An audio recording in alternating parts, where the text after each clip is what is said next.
Funding for this program is provided by. Additional funding provided by.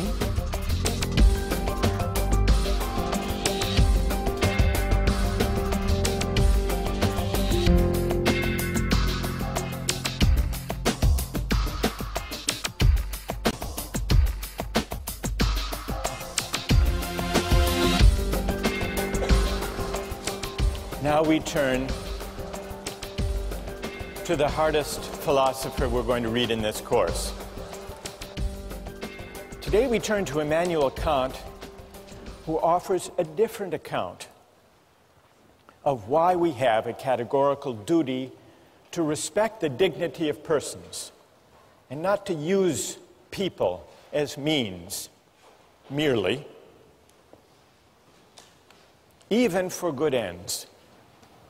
Kant excelled at the University of Königsberg at the age of 16.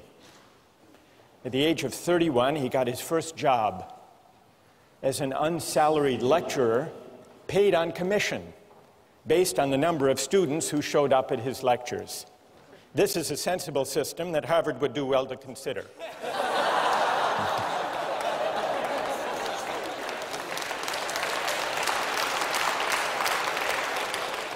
Luckily for Kant, he was a popular lecturer and also an industrious one, and so he eked out a meager living.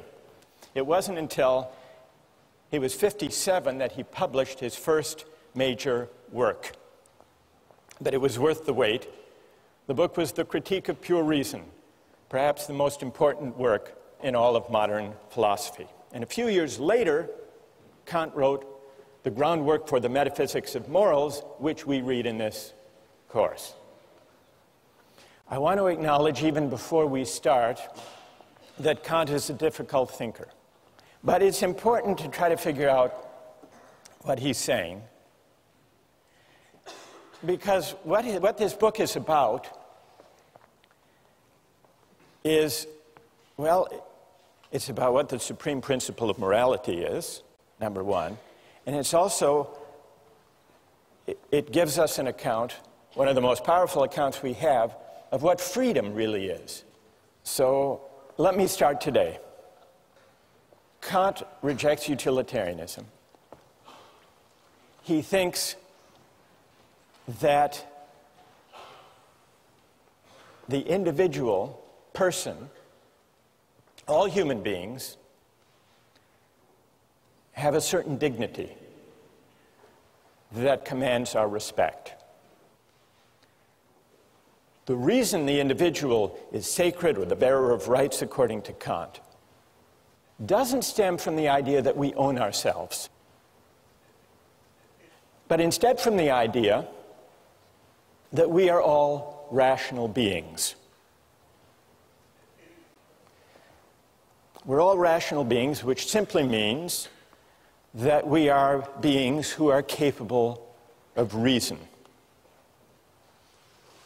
We are also autonomous beings, which is to say that we are beings capable of acting and choosing freely. Now, this capacity for reason and freedom isn't the only capacity we have. We also have the capacity for pain and pleasure, for suffering and satisfaction.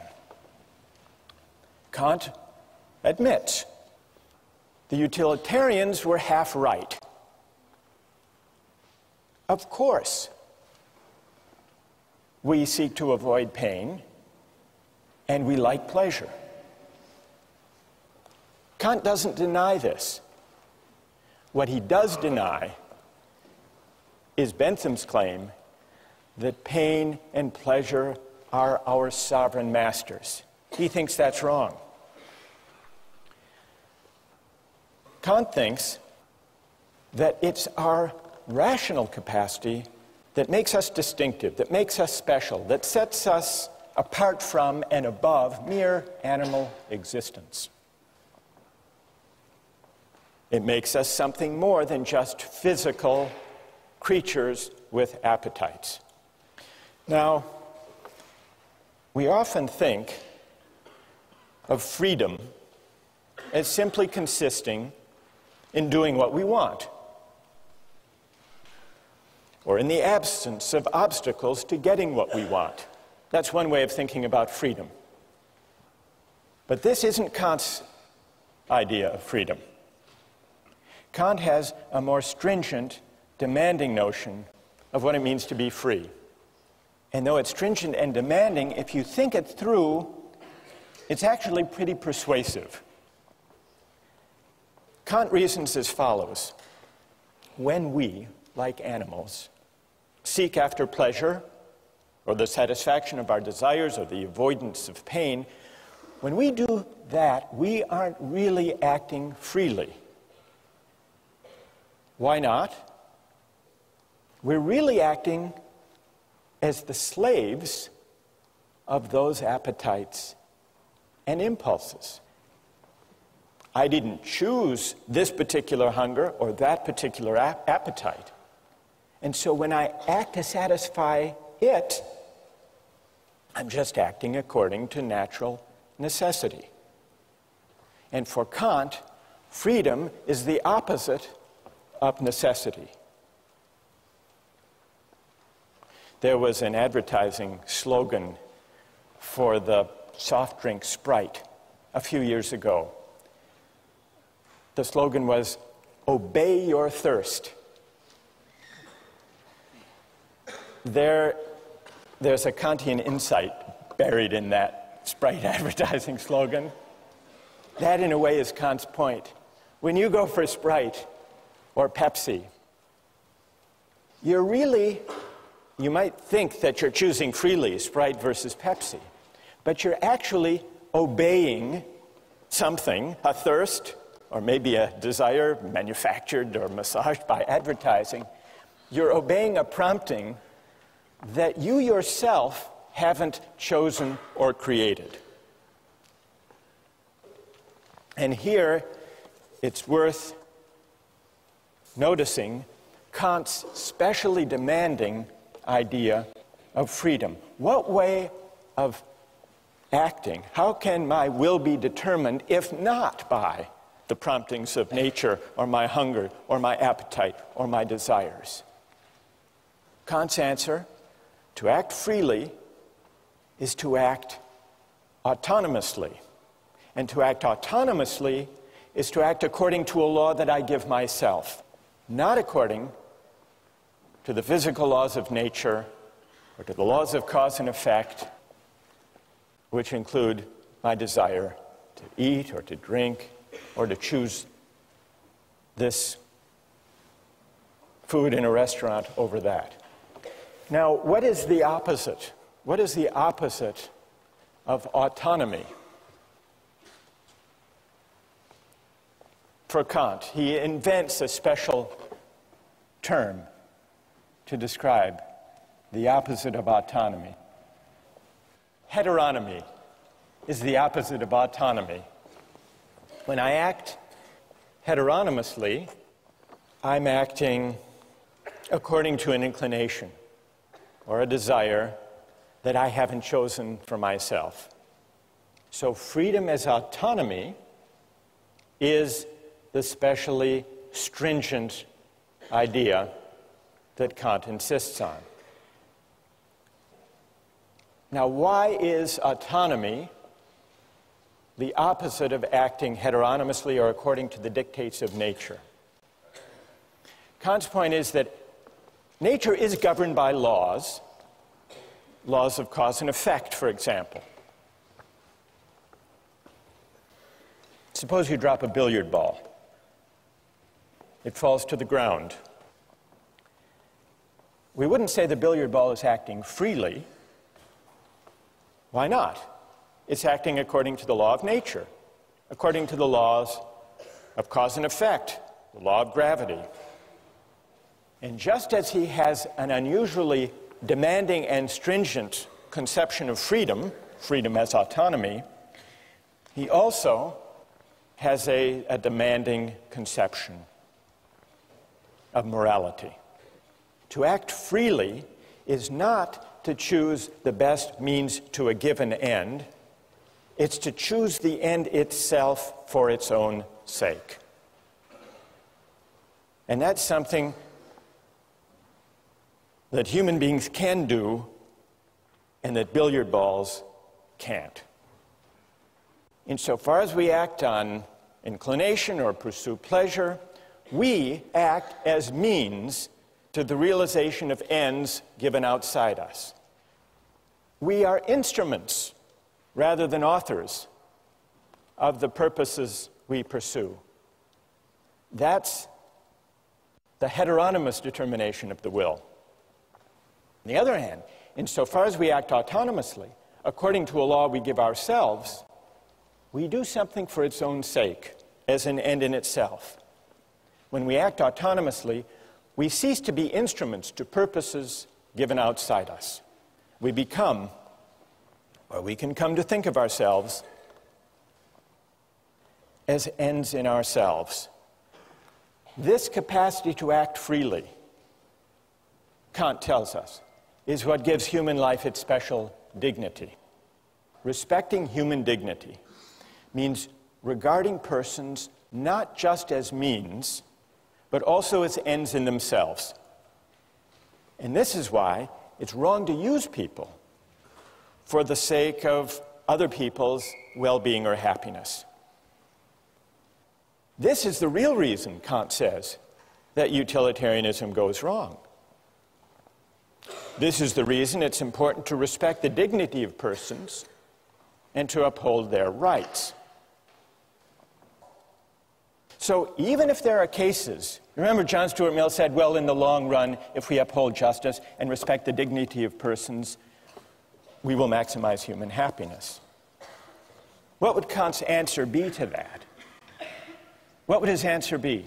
Even if that were true, even if the calculus worked out that way, even if you shouldn't throw the Christians to the lions because in the long run, fear will spread, the overall utility will decline. The utilitarian would be upholding justice and rights and respect for persons for the wrong reason, for a purely contingent reason, for an instrumental reason. It would still be using people, even where the calculus works out for the best in the long run, it would still be using people as means rather than respecting them as ends in themselves. So, that's Kant's idea of freedom as autonomy, and you can begin to see how it's connected to his idea of morality. But we still have to answer one more question. What gives an act its moral worth in the first place? If it can't be directed at utility or satisfying wants and desires, what gives an action its moral worth?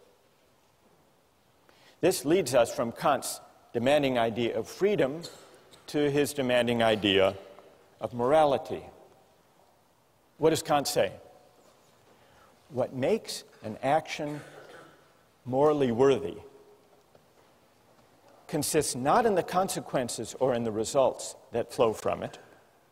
What makes an action morally worthy has to do with the motive, with the quality of the will, with the intention for which the act is done.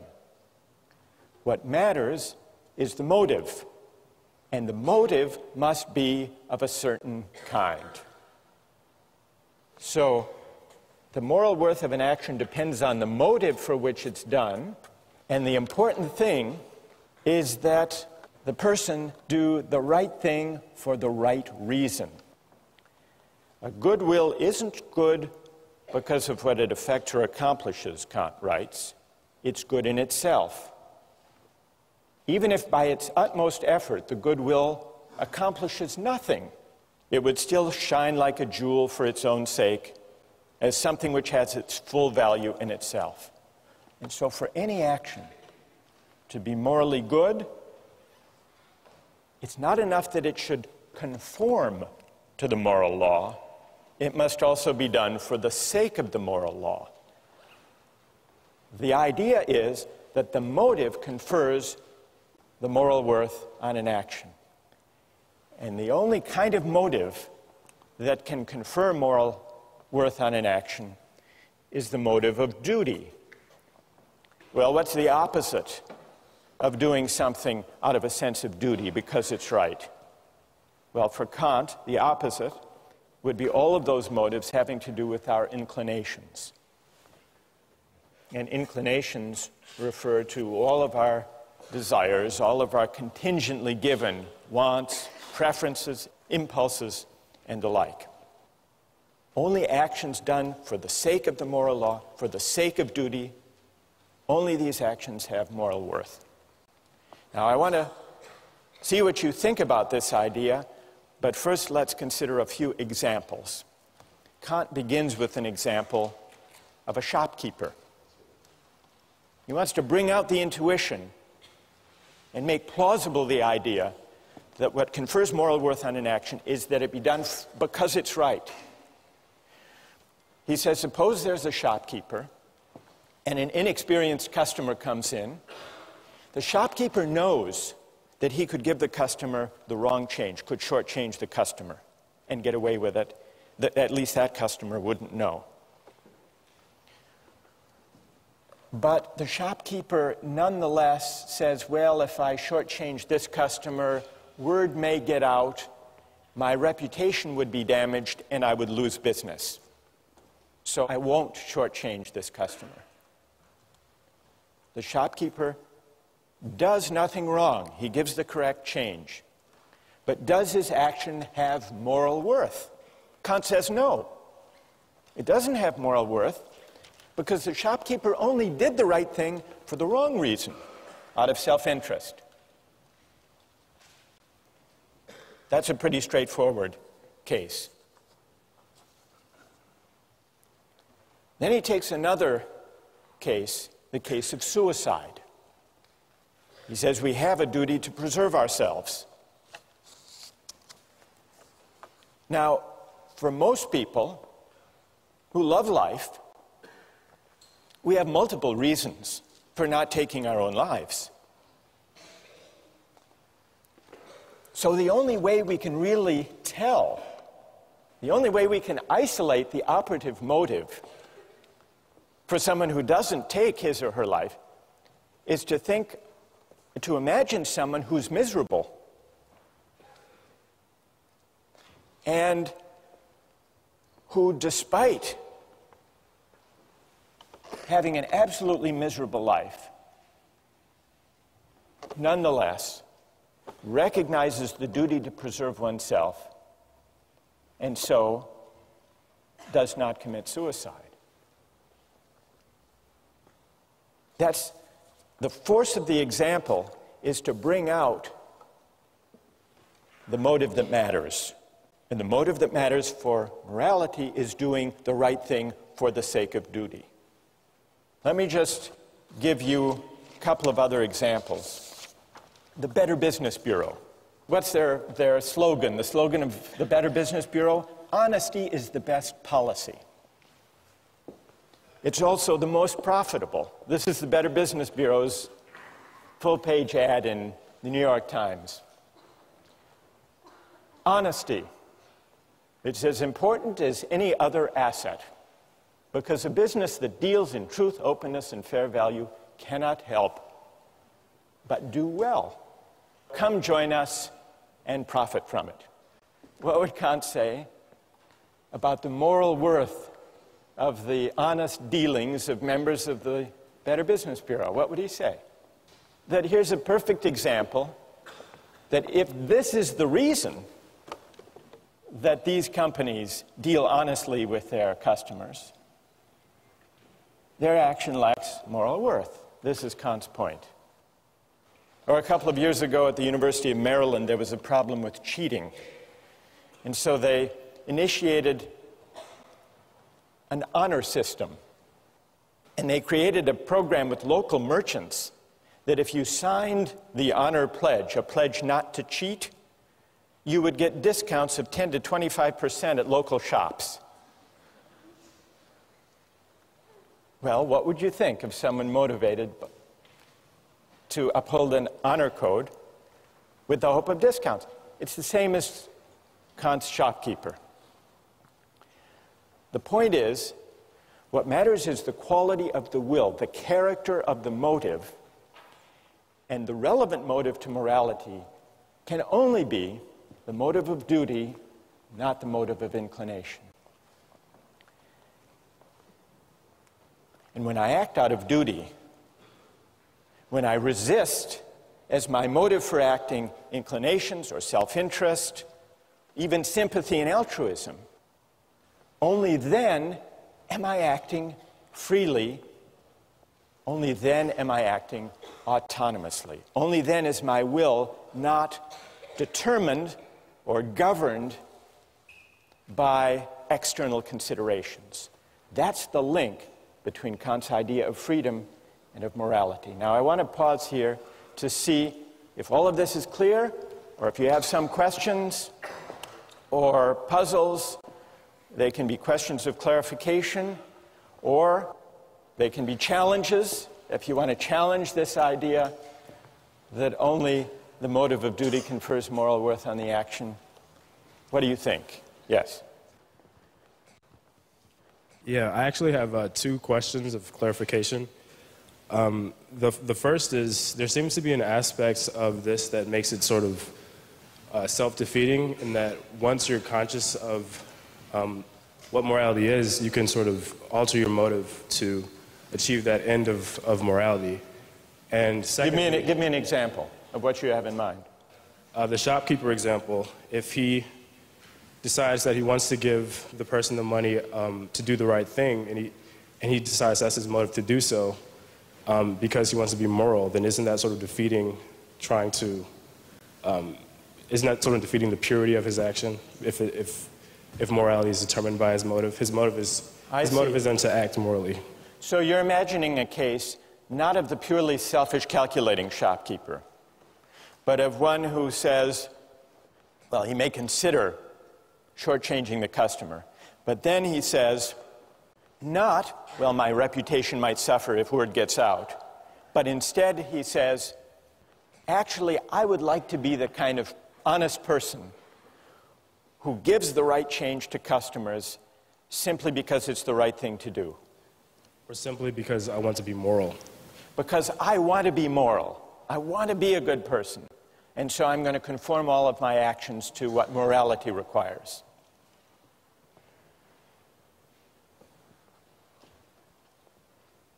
It's a subtle point. It's a good question.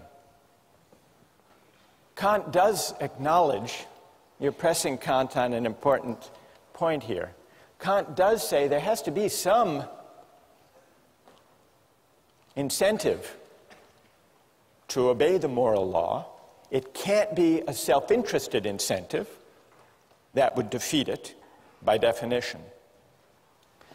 So he speaks of a different kind of incentive from an inclination. He speaks of reverence for the moral law. So if that shopkeeper says,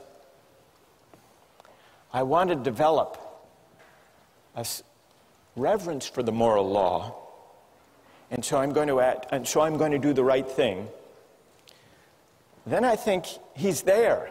He's there as far as Kant's concerned. Because he's formed his motive, his will is conforming to the moral law once he sees the importance of it. So it would count. It would count. All right, and then secondly, very quickly, what stops morality from becoming completely objective in this point? What stops morality from becoming completely subjective? Yeah, like how can, if morality is completely determined by your morals, then how can you apply this, or how can it be enforced? That's also a great question. What's your name? My name is Amadi. Amadi? Yeah. All right. If acting morally means acting according to a moral law out of duty, and if it's also to act freely in the sense of autonomously, it must mean that I'm acting according to a law that I give myself. That's what it means to act autonomously. Amadi is right about that. But that does raise a really interesting question. If acting autonomously means acting according to a law I give myself, That's how I escape the chain of cause and effect and the laws of nature. What's to guarantee that the law I give myself when I'm acting out of duty is the same as the law that Amati is giving himself, and that each of you gives yourselves? Well, here's the question. How many moral laws, from Kant's point of view, are there in this room? Are there 1,000, or is there one?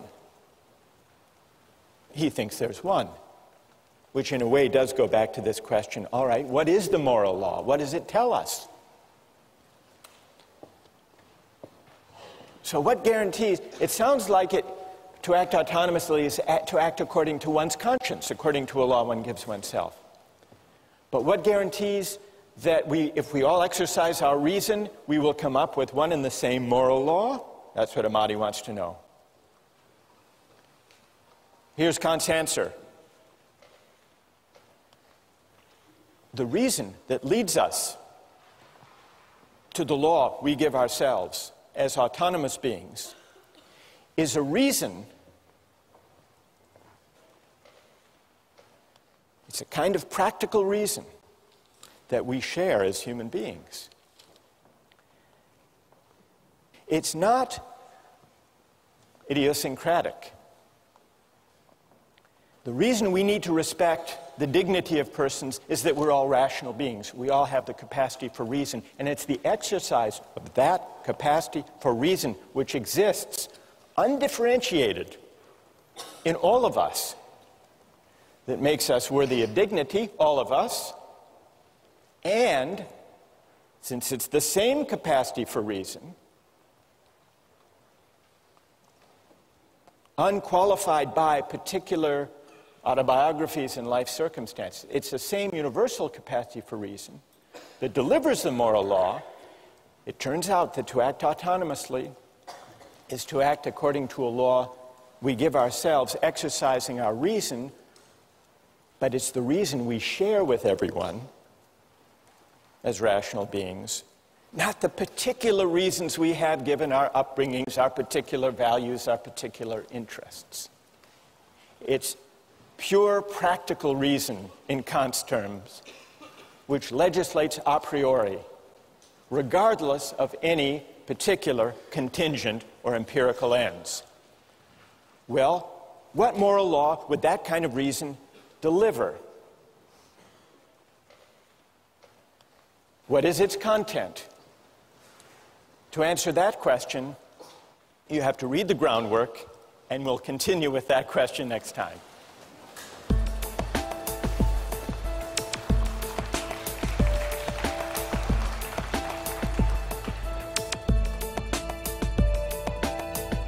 For Kant, morally speaking, suicide is on a par with murder. It's on a par with murder because what we violate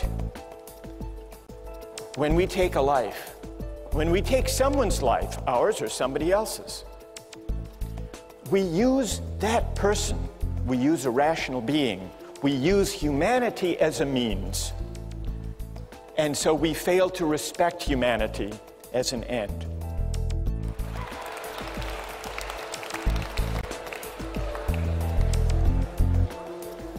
Today we turn back to Kant. Before we do,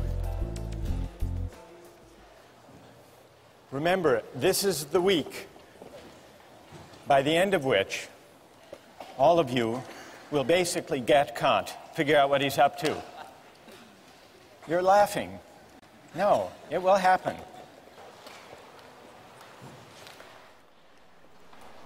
Kant's groundwork is about two big questions. First, what is the supreme principle of morality? Second, how is freedom possible? Two big questions. Now, one way of making your way through this dense philosophical book is to bear in mind a set of oppositions or contrasts or dualisms that are related. Today I'd like to talk about them. Today we're going to answer the question, what, according to Kant, is the supreme principle of morality? And in answering that question, in working our way up to Kant's answer to that question, it will help to bear in mind three contrasts or dualisms that Kant sets out. The first, you remember, had to do with the motive according to which we act. And according to Kant, only one kind of motive is consistent with morality: the motive of duty, doing the right thing for the right reason. What other kind of motives are there? Kant sums them up in the category of inclination. Every time the motive for what we do is to satisfy a desire or a preference that we may have to pursue some interest, we're acting out of inclination. Now, let me pause to see if, in thinking about the question of the motive of duty, the goodwill, see if any of you has a question about that much of Kant's claim. Or is everybody happy with this distinction? What do you think? Go ahead. When you make that distinction between duty and inclination, is there ever any moral action ever? I mean, you could always kind of probably find some selfish motive, can't you? Maybe very often people do have self-interested motives when they act. Kant wouldn't dispute that. But what Kant is saying is that insofar as we act morally, that is, insofar as our actions have moral worth, what confers moral worth is precisely our capacity to rise above self-interest and prudence and inclination and to act out of duty. Some years ago, I read about a spelling bee, and there was a young man who was declared the winner of the spelling bee, a kid named Andrew, 13 years old. The winning word, the word that he was able to spell, was echolalia. Does anyone know what echolalia is? What? Some type of flower? It's not some type of flower, no. It means the tendency to repeat, as in echo, to repeat what you've heard. Anyhow, he misspelled it, actually. But the judges misheard him. They thought he had spelled it correctly and awarded him the championship of the National Spelling Bee. And he went to the judges afterward and said, actually, I misspelled it. I don't deserve the prize.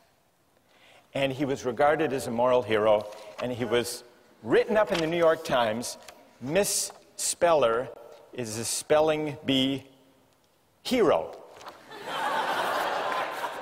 There's Andrew with his proud mother.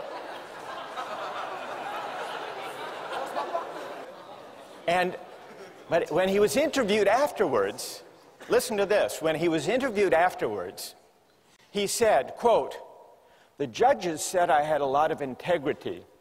But then he added that part of his motive was, quote, "I didn't want to feel like a slime." All right, what would Kant say? Go ahead. I guess it would depend on whether or not that was a marginal reason or the predominant reason in whether or not and why he decided to confess that he didn't actually spell the word correctly. Good. And what's your name? Vasco. That's very interesting. Is there anyone else who has a view about this? Does this show that Kant's principle is too stringent, too demanding? What would Kant say about this? Yes. I think that Kant actually says that it is the pure motivation that comes out of duty which gives the action moral worth. So it's like, for example, in this case, he might have more than one motive. He might have the motive of not feeling like a slime, and he might have the motive of doing the right thing for in and of itself, out of duty. And so, while there's more than one motivation going on there, does not mean that the action is devoid of moral worth just because he has one other motive. So, because the motive which involves duty is what gives it the moral worth. Good. And what's your name? Judith. Well, Judith, I think that your account actually is true to Kant.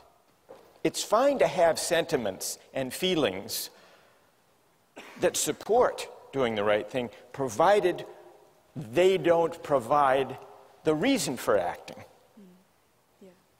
So I think Judith actually has mounted a pretty good defense of Kant on this question of the motive of duty. Thank you. Now, let's go back to the three contrasts. It's clear at least what Kant means when he says that for an action to have moral worth, it must be done for the sake of duty, not out of inclination. But as we began to see last time, there's a connection between Kant's stringent notion of morality and his specially demanding understanding of freedom. And that leads us to the second contrast, the link between morality and freedom. The second contrast describes two different ways that my will can be determined, autonomously and heteronomously. And according to Kant, I'm only free when my will is determined autonomously, which means what? According to a law that I give myself. We must be capable, if we're capable of freedom as autonomy, we must be capable of acting according not to a law that's given or imposed on us, but according to a law we give ourselves. But where could such a law come from? A law that we give ourselves? Reason. If reason determines my will, then the will becomes the power to choose independent of the dictates of nature or inclination or circumstance. So, connected with Kant's demanding notions of morality and freedom is a specially demanding notion of reason. Well, how can reason determine the will? There are two ways, and this leads to the third contrast. Kant says there are two different commands of reason. And a command of reason, Kant calls an imperative. An imperative is simply an ought. One kind of imperative, perhaps the most familiar kind, is a hypothetical imperative. Hypothetical imperatives use instrumental reason. If you want X, then do Y. It's means ends reasoning. If you want a good business reputation, then don't shortchange your customers, word may get out. That's a hypothetical imperative. If the action would be good solely as a means to something else, Kant writes the imperative is hypothetical. If the action is represented as good in itself, and therefore as necessary for a will which of itself accords with reason, then the imperative is categorical. That's the difference between a categorical imperative and a hypothetical one.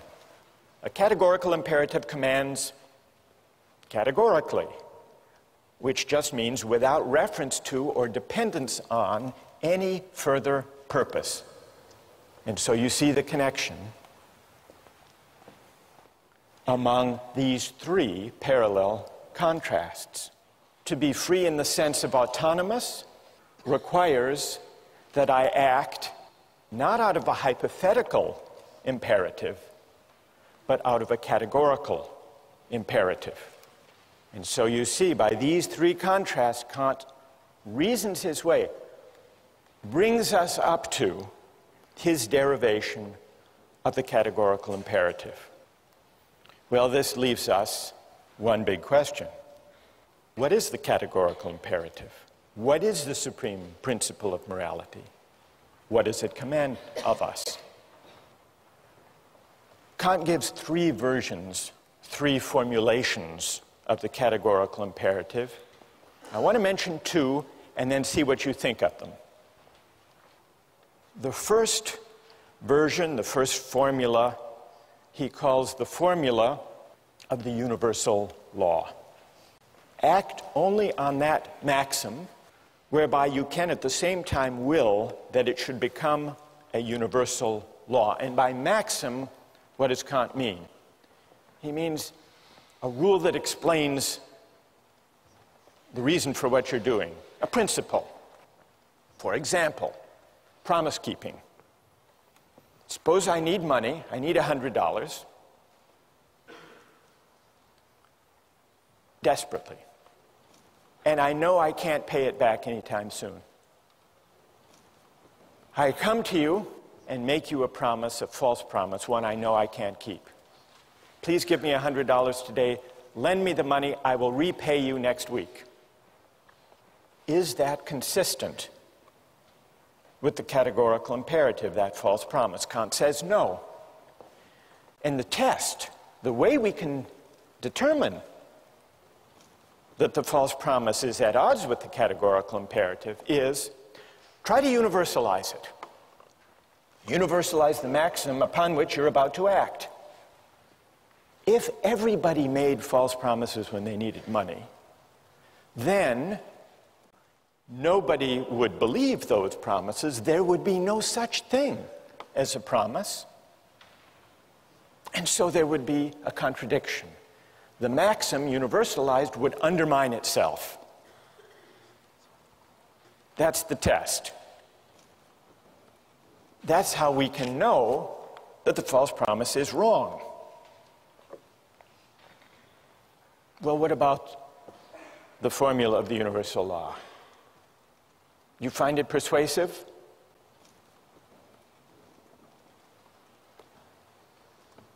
What do you think? Go ahead. I have a question about the difference between categoricalism and a hypothesis that if you're going to between categorical and hypothetical yeah. imperatives. Right. If you're going to act with a categorical imperative so that the maxim doesn't undermine itself, it sounds like I am going to do X because I want Y. I am going to not lie in dire need because I want the world to function in such a way that promises are kept. I don't want to liquidate the practice of promises. Right. It sounds like justifying a means by an end. It seems like an instance of consequentialist reasoning, you're saying. Right. And what's your name? Tim. Tim. Well, Tim, John Stuart Mill agreed with you. He made this criticism of Kant. He said, if I universalize the maxim and find that the whole practice of promise-keeping would be destroyed if universalized, I must be appealing somehow to consequences. Right. If that's the reason not to tell a false promise. So John Stuart Mill agreed with that criticism against Kant. But John Stuart Mill was wrong. You're in good company, though. You're in good company, Tim. Kant is often read, as Tim just read him, as appealing to consequences. The world would be worse off if everybody lied, because then no one could rely on anybody else's word. Therefore, you shouldn't lie. That's not what Kant is saying exactly. Although it's easy to interpret him as saying that. I think what he's saying is that this is the test. This is the test of whether the maxim corresponds with the categorical imperative. It isn't exactly the reason. It's not the reason. The reason you should universalize to test your maxim is to see whether you are privileging your particular needs and desires over everybody else's. It's a way of pointing to this feature, this demand of the categorical imperative, that the reasons for your action shouldn't depend, for their justification, on your interests, your needs, your special circumstances being more important than somebody else's. That, I think, is the moral intuition lying behind the universalization test. So let me spell out Kant's second version of the categorical imperative, perhaps in a way that's more intuitively accessible than the formula of universal law. It's the formula of humanity as an end. Kant introduces the second version of the categorical imperative with the following line of argument. We can't base the categorical imperative on any particular interests, purposes, or ends, because then it would be only relative to the person whose ends they were. But suppose there were something whose existence has in itself an absolute value, an end in itself, then in it, and in it alone, would there be the ground of a possible categorical imperative. Well, what is there that we can think of as having its end in itself? Kant's answer is this. I say that man, and in general every rational being, exists as an end in himself, not merely as a means for arbitrary use by this or that will. And here Kant distinguishes between persons on the one hand and things on the other. Rational beings are persons. They don't just have a relative value for us, but if anything they have an absolute value, an intrinsic value. That is, rational beings have dignity. They're worthy of reverence and respect. This line of reasoning leads Kant to the second formulation of the categorical imperative, which is this.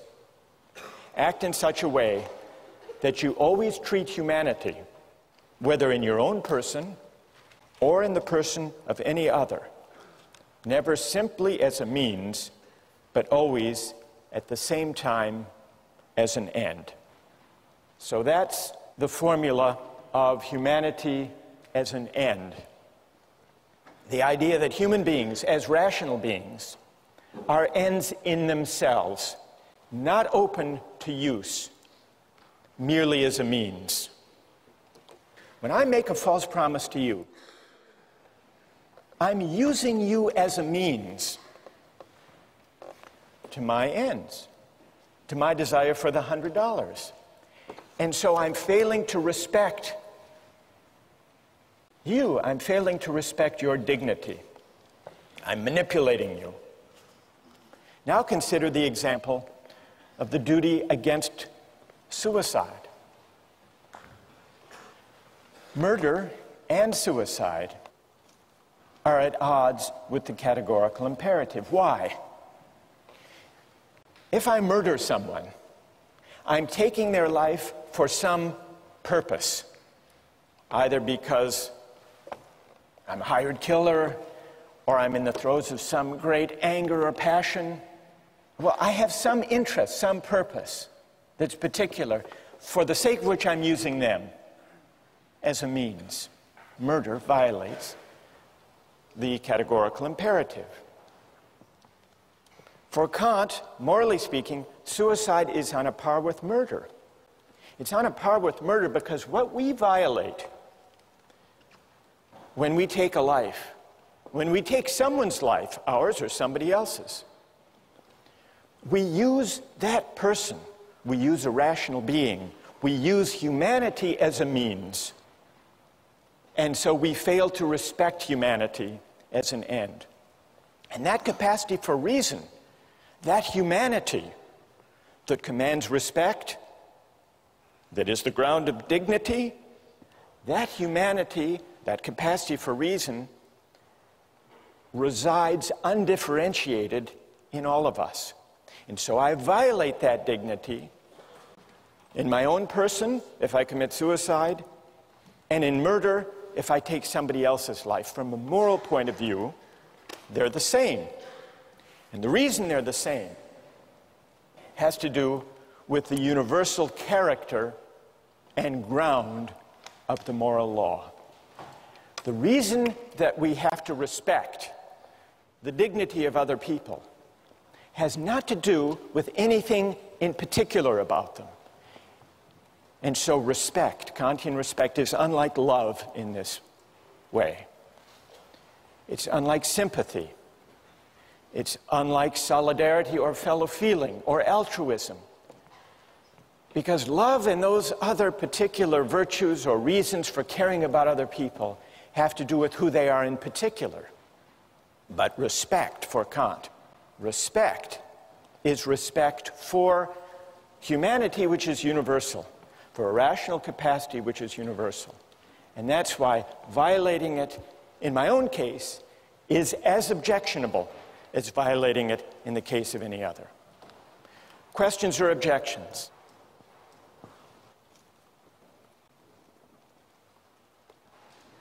Go ahead. I guess I'm somewhat worried about Kant's statement that you cannot use a person as a means because every person is an end in and of themselves. Because it seems that every day, in order to get something accomplished for that day, I must use myself as a means to some end. And I must use the people around me as a means to some end as well. For instance, suppose that I want to do well in a class, and I have to write a paper. I have to use myself as a means to write the paper. Suppose I want to buy something, food. I must go to the store and use the person working behind the counter as a means for me to purchase my food. Right. That's true. You do. What's your name? Patrick. Patrick, you're not doing anything wrong. You're not violating the categorical imperative when you use other people as means. That's not objectionable, provided when we deal with other people for the sake of advancing our projects and purposes and interests, which we all do, provided we treat them in a way that is consistent with respect for their dignity. And what it means to respect them is given by the categorical imperative. Are you persuaded? Do you think that Kant has given a compelling account, a persuasive account of the supreme principle of morality? Reread the groundwork, and we'll try to answer that question next time.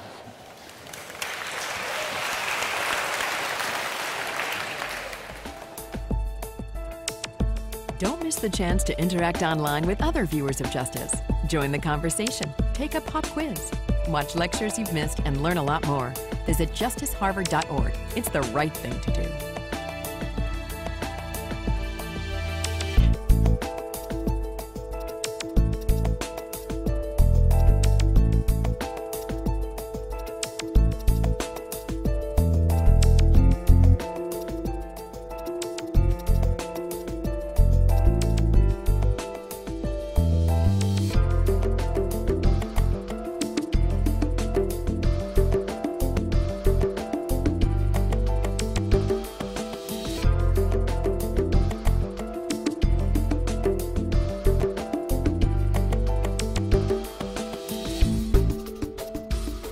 Funding for this program is provided by...